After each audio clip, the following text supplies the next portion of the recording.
Top quality और consistent performance के लिए सिर्फ सिल्वर पंप्स एंड मोटर्स, नाम याद रखना। આ ટેરિફથી આપણા ભારતીય બજારના સેક્ટર ઉપર કેટલી અસર પહોંચશે? સૌથી વધારે ઘટાડો આપણા સૌ કોઈને ખ્યાલ છે કે આઈટી સેક્ટર પીટાયા છે. તો શરૂઆત કરીએ આપણે આઈટી સેક્ટરથી. તો આપણે એમાં નજર કરીશું તો આઈટી સેક્ટરમાં ખાસ કરીને જો કંપની વાઇઝ આપણે નજર કરીએ તો ટેરિફની આઈટી સેક્ટર પર કેટલી અસર છે એક વખત આપણે સ્ક્રીન ઉપર એ પણ લઈને આવીશું. તો એમાં તમે નજર કરો તો સૌથી પહેલાં જે આપણે કંપની વાઇઝ જોઈએ કે જેનું એક્સપોઝર વધારે છે અમેરિકા સાથે, તો એમાં સૌથી પહેલાં એમ્ફેસિસ.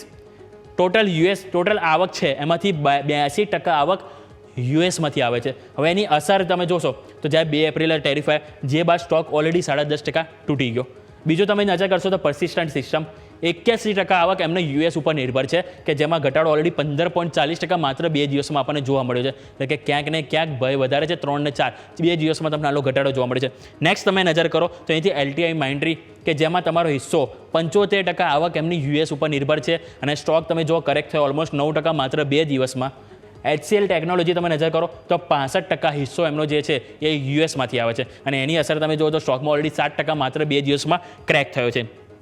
ઇન્ફોસિસ તમે નજર કરો તો ઇન્ફોસિસમાં તમે નજર કરશો તો ત્યાં તમારી 58% આવક છે કે જે યુએસમાંથી આવે છે અને 58% આવક જે છે એના કારણે સ્ટોક પણ ખાસ એવો પીટાયો, ઓલમોસ્ટ ન્યૂનતમ લો તરફ આવી ગયો છે. હવે સ્ટોક તમે નજર કરશો 6.5%થી 7.5% ક્રેક થયો 2 દિવસમાં.